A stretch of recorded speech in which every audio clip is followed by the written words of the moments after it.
Assalamualaikum dan salam Sarawakku sayang. Bersama saya Hafizah Munirah Mahrab. Tumpuan berita.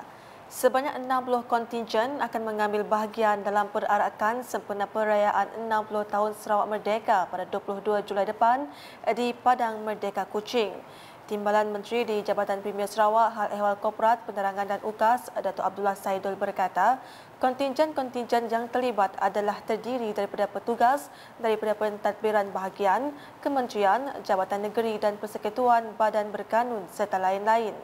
Menurutnya, program perarakan itu bakal dihadiri oleh Tuan Yang Terutama TYT Tun Perin Sri Abdul Taib Mahmud serta Premier Sarawak Datuk Patinggi Tan Sri Dr. Abang Abdul Rahman Zuhari Tun Datuk Abang Openg. Beliau berkata demikian semasa mempengerusikan mesyuarat jawatankuasa induk kecil Perhimpunan dan Perarakan sempena sambutan perayaan 60 tahun Sarawak Merdeka di Kuching pada Khamis. Perhimpunan dan Perarakan sempena sambutan perayaan 60 tahun Sarawak Merdeka itu bakal menampilkan transformasi 60 tahun Sarawak Merdeka dari segi perpaduan etnik dan kebudayaan yang akan dipaparkan melalui muzik dan busana sebagai lambang penyatuan. Berita seterusnya, masyarakat berbilang kaum dan agama di negeri ini diseru terus mengekalkan perpaduan yang sudah lama terjalin. Timbalan Menteri Belia Sukan dan Pembangunan Usahawan Datuk Gerard Rentab Jabu berkata, menerusi perpaduan yang kukuh, ia akan membolehkan kerajaan meneruskan aspirasi untuk membangunkan masyarakat berbilang kaum dan agama. Tegasnya, unsur-unsur yang boleh membawa perpecahan harus ditolak dari dibawa masuk ke dalam masyarakat. Beliau berkata demikian semasa berucap dalam Majlis Ramah Tamah Aidilfitri Kampung Melayu Betong tahun 2023 di Betong baru-baru ini. Menurutnya, Premier Sarawak Datuk Patinggi Tan Sri Dr. Abang Abdul Rahman Zuhari Tun Datuk Abang Openg telah menggariskan pelbagai perancangan di dalam strategi pembangunan pasca COVID-19 PCDS 2030 untuk mengangkat Sarawak menuju ke arah negeri maju. Terdahulu, Ahli Parlimen Betong Dr. Richard Rapu dalam ucapannya menyatakan komitmen untuk membawa isu pendidikan, kesihatan dan ekonomi kepada kementerian-kementerian yang berkenaan. Paparan selanjutnya, Timbalan Menteri Ekonomi merangkap Ahli Parlimen Muka Datuk Hanifah Haja Taib menyumbangkan sebanyak RM34,000 kepada 17 gerai komuniti di tapak Kaladana sempena pembukaan Kaul Muka 2023. Seramai 17 individu telah menerima cek sumbangan semasa lawatan Datuk Hanifah di tapak Kaul Dana Muka di mana setiap gerai telah menerima sumbangan sebanyak RM2,000 untuk menampung keperluan aktiviti yang dilaksanakan. Datuk Hanifah turut meluangkan masa melawat ke gerai-gerai komuniti yang terlibat dengan Kaul Mukah baru-baru ini.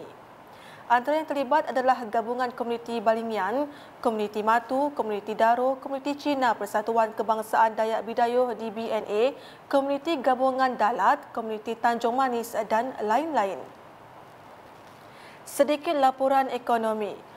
Kumpulan Bintulu Port Holdings Berhad BPHB terus melangkah maju dalam membantu memacu pertumbuhan ekonomi negara khususnya di wilayah Sarawak. Sejak mula beroperasi menerusi pembukaan pelabuhan Bintulu pada tahun 1983, BPHB terus menggorak langkah menjadi penggandali pelabuhan pelbagai guna yang moden di Asia Tenggara. Pengerusi BPHB Datuk Abdul Muttalib Alias berkata, pada tahun 2022, kumpulan BPHB telah mencapai kemajuan memerangsangkan dalam semua aspek dengan peningkatan prestasi kewangan dan keunggulan dalam penyampaian perkhidmatan. We are proud of our achievements and grateful for the trust and support of our customers, partners and shareholders. BPHB remains committed to delivering value to all stakeholders and will continue to strive for excellence. Thank you.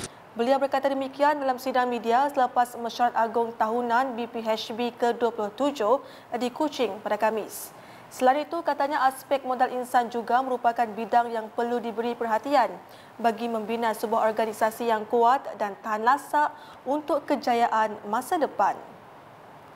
Seterusnya, masyarakat di negeri ini dinasihatkan agar mengambil langkah berjaga-jaga dan menjaga kesihatan termasuk mengurangkan aktiviti luar susulan fenomena cuaca panas yang melanda ketika ini. Tinjauan wartawan Unit Komunikasi Awam Sarawak UKAS di sekitar tebingan Sungai Kuching pada Khamis rata-rata mendapati masyarakat telah terkesan dan mengambil langkah berwaspada akibat cuaca panas. Mostly duduk di rumah lah sebab cuaca panas. Buat keluar pun rasa macam red tiga sebab takut demam, si pun takut sunburn kah. Sebabnya pun panas. Lebih panas daripada sebelum tu. Rasa macam dehidrasi, kurang air dalam badan. So abang ada tak nasihat untuk semua orang sana macam minum air apa semua dia?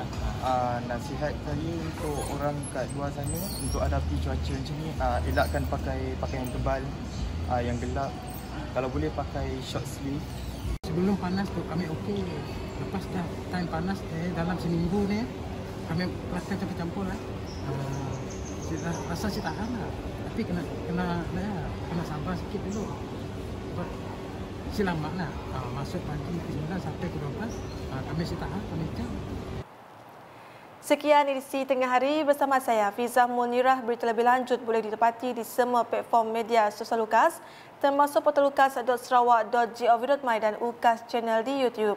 Sebelum mengakhiri buletin edisi Tengah Hari ini, saksikan kalender aktiviti-aktiviti yang bakal diadakan sempena sambutan perayaan 60 tahun Sarawak Merdeka. #menyebar fakta. Salam UKAS.